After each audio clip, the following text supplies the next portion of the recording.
a little bit about me, and then now you guys kind of are like, okay, why is this guy talking? Why he's talking? And why did he come up with what he's going to say to you guys?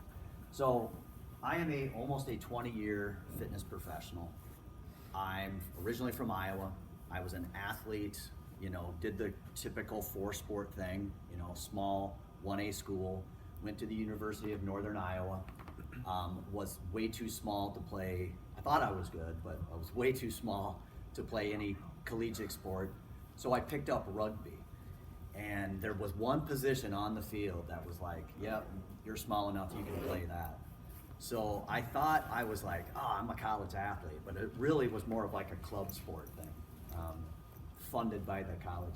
Anyway, what I ended up becoming is an expert in how to heal injuries, okay? Because I was injured all the time playing with all these great athletes, and they beat me up.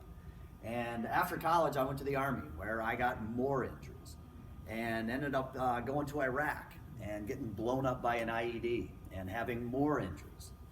And then when I came back from Iraq, I found outdoors and outdoor sports. I started snowboarding, and I had more injuries. And with some college money, I went and got a master's degree in corrective exercise and human movement. And I opened up a gym in Lakeville, Minnesota, called MI5 Fitness CrossFit Lakeville. Yeah, CrossFit. Well, if you've been around CrossFit, you know that everybody that does CrossFit is injured all the time. So I've basically spent most of my career in corrective exercise. And one thing I know about healing the body is it's more than just a bunch of fancy exercises, okay? It is this, like, raise your hand if you've been injured. Everybody here. And guess what? When you're injured, now just take yourself back to that injury for a second in your mind. When you're injured, everything becomes about the injury. Your whole day becomes about the injury. Like everything, your mind, like, oh, I gotta adjust my day because of this. I'm dealing with this thing and it won't ever seem to heal. And even if you've been injured as an adult, you go through the same psychology of how can I heal? And it just becomes more than just, stretching out, doing your physical therapy and all these things. It becomes a mental battle. It becomes more of this war within on how you're handling even pain. So throughout all of these years of being injured myself, being an athlete myself, seeing what I've seen in the gym with how long it takes sometimes people to heal and athletes heal. I've trained literally thousands of high school athletes. Hockey, we've had like these after school programs where like 40 kids at a time would come in for 3 hours straight, and it would just be this constantly for years and years and years. And I've seen how devastating it is when you see a kid get injured and how his season's over. And I just always thought to myself, like, there's more to healing than just the time itself. There's the sleep, there's the nutrition, there's the, kind of TLC that you need to do on your body. So I want to tell you about this system that I've came up with over 20 years. And I call it the Health Compass Method, okay? Now this method is a template that I'm going to be talking to you guys about on how I want you guys to use this as basically like a foundation for your athletes. How to create a discussion with your athletes so before they get injured or before they have the mental breakdown or before something happens where you're just not seeing the performance that you want to see, you have a structure to talk about, okay? So you guys know what a compass is. North represents nutrition, east exercise, west is wellness, which is really the mindset, and south is sleep. And I always show all of my new clients this right from the get-go, and we have a little discussion that looks like this. Actually, I'll get you a better slide. So you guys are in the school systems. I teach at St. Paul College. I'm their lead exercise science instructor. I basically teach wannabe personal trainers to be personal trainers. All right. In addition to that, I have a full client list of personal training clients down at the gym in Lakeville. So I'm kind of running two different things. Most fitness professionals always have like 3 jobs or something. So that's just, if you want to be a long-term fitness professional, it always seems like you got your hand in a bunch of things. And just recently, I do a lot of workshops for police officers, including I'm working with the Hennepin County Sheriff's Office right now, building out their wellness program. Okay, so I'm working with a lot of mental, we'll just call it mindset issues that police officers deal with. This is my structure. This is how I'm running it for them. Because if you've ever talked with a firefighter or a police officer, sleep is a major deal. It's a major problem. And if you've ever talked with an athlete, healing and rest and recovery is kind of the thing. I don't know if you guys know what a Whoop band is. You guys ever heard of that? These Whoop wearables? You need to look up WHOOP. I'd write that down. If I was taking notes, I'd put that down. Look up why this device and other devices like that are really changing the game for athletes when it comes to strain and stress and recovery. So you can measure on a day-to-day basis how much sleep you're getting, how much REM sleep, how much deep sleep, how much light sleep, and how is that affecting your performance the next day. And just to give you a little tutorial, basically it gives 3 grades. You're either red, you're not recovered, yellow, you're meh, recovered, or you're green. So it's easy for kind of anyone. It's color-coded and kind of just says why you didn't get that much sleep, or you only got an hour of REM sleep, or you got 15 minutes of deep sleep. Well, this matters in the strain and stress department. And if you want to build muscle, muscle's built at night. If you want good, high-quality athletes, they have to know this. Have you asked your athletes what they eat lately? So let's just do this with you guys. I want you guys to self-assess what you're doing right now as a coach. And if you think that yours is jacked up, what are your athletes? Because I know that some of these kids, what are they doing at night? They're on their phones. I don't know what the latest app or whatever they're on, Snapchat or whatever it is. I can't even keep my TikTok. I got on TikTok once. And for a half hour, I'm like, oh my God, it just kept feeding me almost what I wanted. And I'm like, I literally have to say, I gotta get off this thing. So I hid the app in like the back page of my phone. I have different screens. I put it on the way back, just so I had to purposely go there. And so that was like my little cue of like, okay, you're here, only 15 minutes or whatever. I think your phone can like set it. But let's just do this real quick. Let's give yourself a test. What is your nutrition on a scale of 1 to 5? So in my mind, I'm certified in nutrition, but that doesn't mean that you have to be at my level of nutrition or a bodybuilder's level of nutrition or somebody that is like on some crazy, like very strict diet nutrition. What's your best? What is your 5? Okay, what is your A+? I just say my highest potential. My highest potential with the knowledge that I have in nutrition, what is that right now? Would you give yourself a 5? I guarantee you there's no 5s in here. Not one. Or you're very, very, or maybe I just need to get to know you. I can learn from you. But a 5, I'm aiming for a 5. I have days where I'm a 4, and I have lots of days where, unfortunately, I'm a 2 and a 3. And that's typically because of schedule. It's because of I didn't have time to prepare it. If this is my buffet and all healthy food is there, and I get to go through this healthy buffet line 3 times a day, and that's all I had to do, well, everybody would have good nutrition. But that's not the case, is it? It's you're running around. What'd you guys do for lunch? You probably scattered throughout St. Paul here, found some place, quick looked at the menu, and whether you were really hungry, you ate this, or hey, you brought your own and maybe ate a little bit better. You know the deal. These are thousands of scenarios. Well, how about your students? How about your athletes? Are you even teaching them how to meal prep? Or are you even giving them a roadmap that you can legitimately say, hey, these are our top 5 best practices of nutrition. as a team, we stand for these 5 things, okay? And now you get to have the conversation. So this whole kind of talk is about creating the discussion so you can at least have this with your athletes.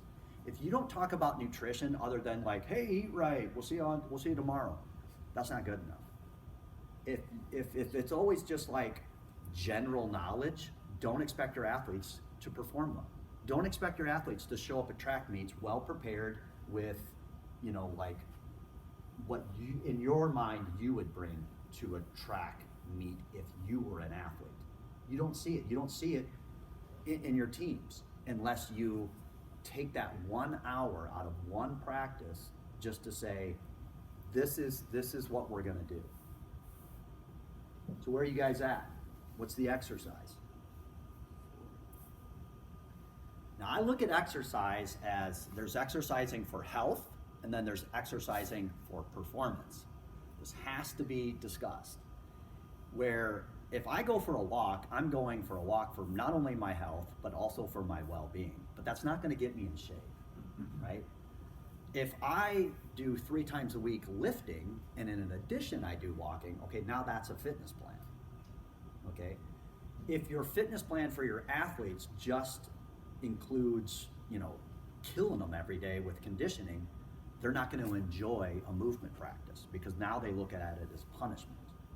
So how do we have a movement practice that you both enjoy and is healthy, okay? And at the right volume. That's always a big thing with track. Is like, when I was in track, it was just run as much as you can, or run more, run faster. Or like the volume needs to be looked at sometime. And it needs to be looked at like on a big kind of overarching, like, wow, we've ran this many miles this week. Can we keep this up over a month time? Or should we build up into this? Okay, and does that match the health of our athletes? When I look at wellness, I look at the mind-body connection. Okay, I mentioned I was a Iraq war veteran. When I came back from Iraq after seeing a couple of my buddies die, one of my friends get his arm blown off, and another one is, he just has some issues, right? Healing from that is a whole nother thing. What are these kids going through these days? What is their biggest problem? Probably some type of anxiety, probably some type of like bullying, probably some type of like, I'm not the cool kid. But it's not just in person, it's both a world online and in another sense in person. So there's 2 categories of being a kid these days. There's like, so how do you manage that? And how do you get these kids to have good, strong minds? You got to have a practice. You got to have a ritual. You got to have some type of routine. But where is it with them? Are they a 5? Happy pretty much every day. You know the kids, but you also know the kids that sit in the corner and don't talk to anybody. You also know the kids that really don't have, they hang out with friends because they're there, but they're not really in the clique. That's a whole nother thing. Or what's going on at home that's bothering you. If you open up the door right away from the start of the season, talking about wellness, talking about mindset, talking about, having each other's back, having that teamwork, if you open up the door from the beginning of the season, you know how much easier it is to be able to have that student or that athlete come up to you and ask you about it later on during the season? But if you never did, kids like to say the word awkward. Well, how awkward is it to never have talked about some of these issues that some of these kids are going with if you've never truly opened up the door for them? And this is just, this compass method is a way of kind of getting a gauge on each student, on each athlete. I mean, you literally could give them this with their name on it, and you kind of know where they're at. If your whole team, you could do like a little, you could do it by numbers. If all your student athletes are saying they're getting 2s on sleep, and everything else is high, well, it looks like you guys need to focus on sleep. Looks like so have a method of being able to look at the whole of the team. You know, I mentioned I like corrective exercise. I like working with students. And when I have a team, we take a functional movement screen. You guys know what that is? It's the FMS functional movement screen. It's 7 movements. It's basically the 7 fundamental movement patterns of the human body. So you look at shoulder mobility, you look at hip mobility, you look at, you know, lunge pattern, squat pattern, you look at all these different patterns, how the body moves, and you rate them on a scale of 3. So a 3 is a perfect movement. Like if I was gonna do a deep squat in front of you, I'd be able to drop down into this really deep, perfect squat. And if it's not perfect, it's a 2. And if it's really bad, it's a 1. And if there's pain involved, it's a 0. Well, anyway, you have the entire team take it, and you start looking at numbers, and you start looking at where they're the tightest or they don't move as well. And you start to see everyone's missing shoulder mobility and everyone's got tight ankles. Well, how are we supposed to do these high-level track events when everyone's got stiff ankles and everyone's got tight hips? Like, how are we building in a mobility practice to address these things before the season? Because team-wide, we have the same issues.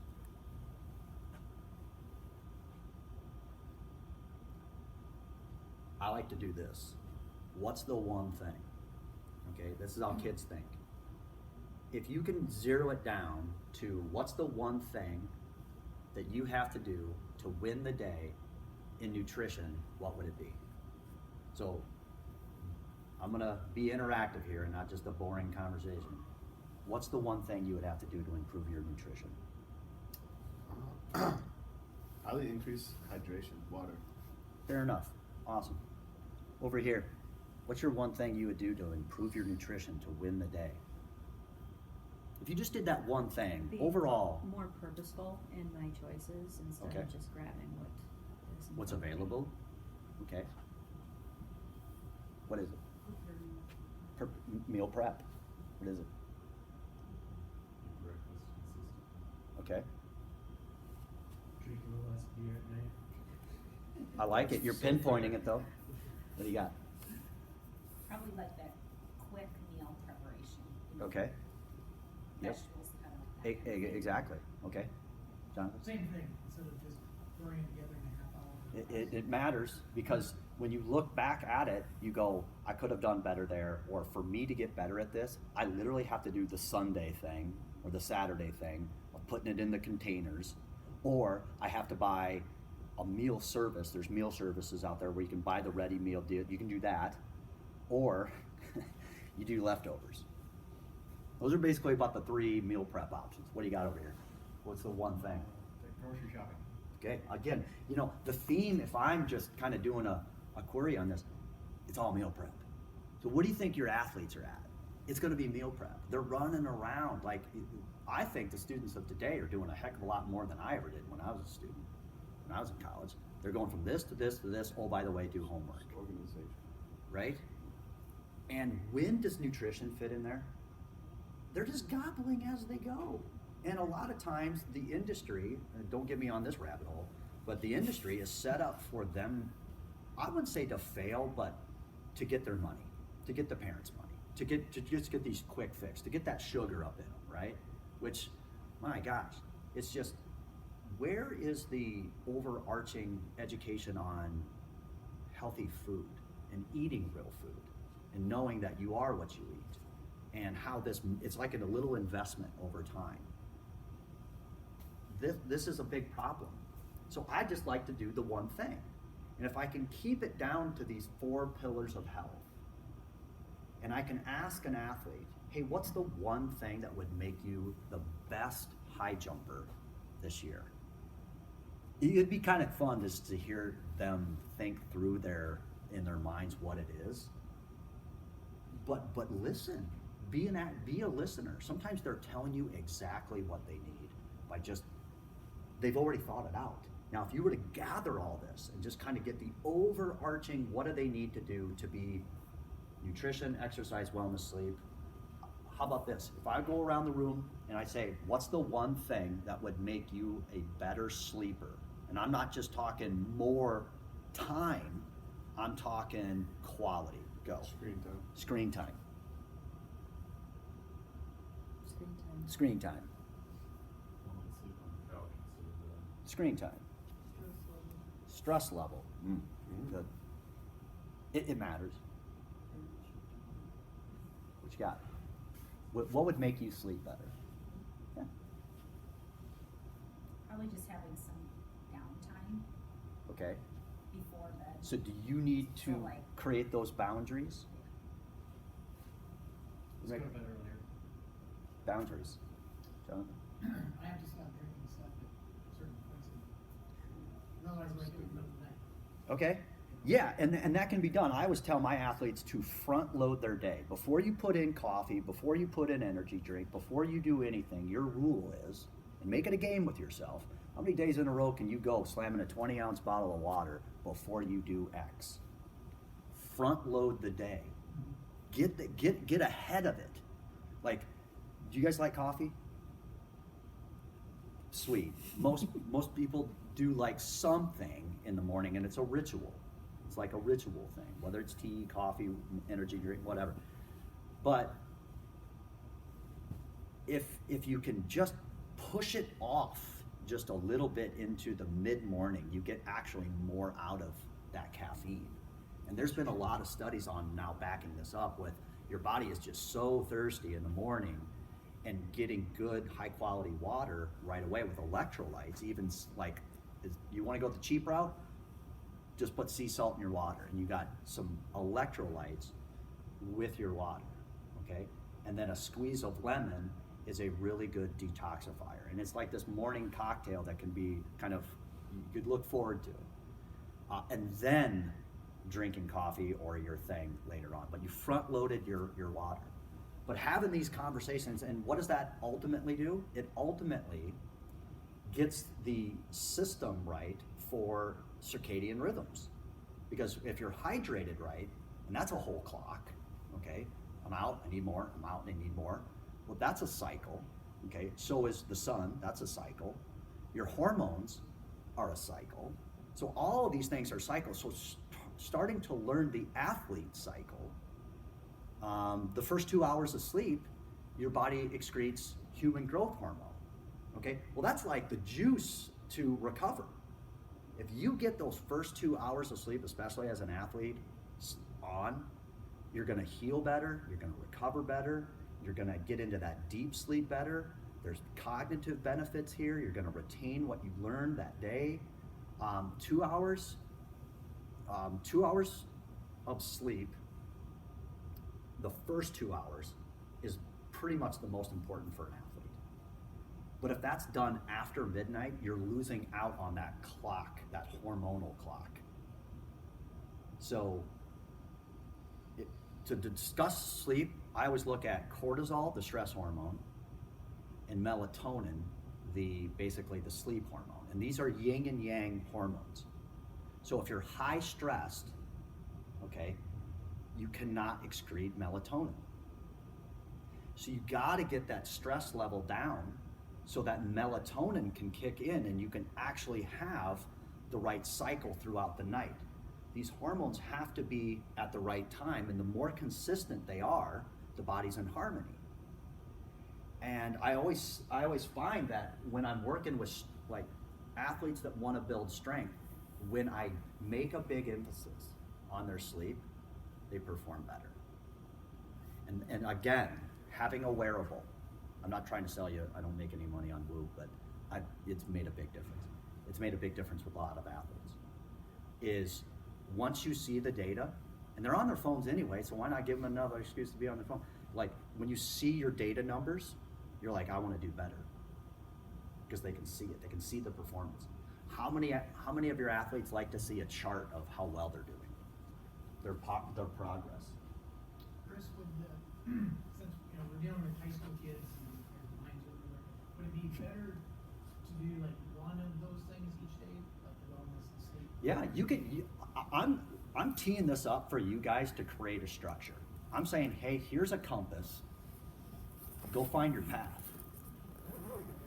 But all of you have an inner compass You can call it like your morals, your ethics, your whatever. Everyone kind of knows right and wrong. Everyone kind of know, if they're fed to water, they kind of know the right answer. Okay, you guys, within seconds, I mean, we didn't have to discuss it that far. I just said, hey, what would make the one thing matter in this one topic? And you guys were all able to give me the answer. And I think if you guys were even able to look inward enough, you could say, okay, well, these are the details that I need to do. This is a small goal that I'm willing to do for the next week or for the next day. I just say win the day. If you can win the day, you can win tomorrow. If you can win tomorrow, you can win the week, and if you can win the week, you can win the month. That type of talk, students and athletes love because it's simple. And people like simple. And now if you put that on a chart, or if you put that on like a whiteboard where they can actually see their wins, or they can see the team wins, now it's interactive. Now you're building something. Show them we're going after this thing, but you gotta put in the work. So I call this the health triad. And out of all the nutrition, exercise, wellness, sleep, this has to happen. So we all have needs, okay? So has anyone ever heard of, his name's Tony Robbins? He's like a motivational dude. He's got this really popular YouTube video, and I think it's a TED Talk actually, called The 6 Human Needs. The 6 Human Needs. And every human needs certainty. Every human needs variety. Every human needs significance. Every human needs connection. Every human needs growth. And every human needs contribution. Now these are all kind of like, okay, I need certainty before I can contribute. Okay, so I need food, water, shelter. Those are I have to have that before I'm willing to give my food, water, shelter. You see what I'm saying? You have to, so this hierarchy, if you will, everybody has needs. And if their needs aren't being met, they'll act out. They'll seek it in another way. Most people want some type of significance. Some people want connection, they want love. If these needs are not being met, these 6 human needs, within kind of, if we want to make this wellness, they'll act out. They'll get it in another way. They'll find it in another behavior. This is where addictions happen. Okay, so for kids, where do these lie? Where are these problems? They're not getting their needs met, they're gonna do this. Okay, so within nutrition, I have needs, right? You guys all have needs. If I wanna keep my muscle, I need X amount of protein per day. Pretty important macronutrient. If I want energy, I should be looking at fats and carbohydrates. Now, what is that number? Now, I don't think numbers. I look at plates. What does it need to look like? Okay? So if you can just sometimes teach like hand portion sizes, kids can start to understand. And I know they take nutrition class, but not everyone does. But your athletes are special. You want them to be awesome. We need to have a basic level of nutrition. So going back to what do they need? Let's at least get their needs met. Okay, and once we have their needs met, now we can start to talk about the quality. I've made mention about eating real food and high quality nutrients and all of these things that make a really good athlete shine, and it does make a difference. But once I have that one step towards quality, now I can start to make it lifestyle. Like this is what I do. And you guys have athletes that are just always doing the right thing. And then you have athletes that like literally have zero clue and don't care. But they have so much talent, they have so much ability, and you want to help them. This is how you can help them. Okay? Create some type of structure, create some type of like best practices, create something where it's just like, okay, let's at least get the needs met. And then we can start to somehow create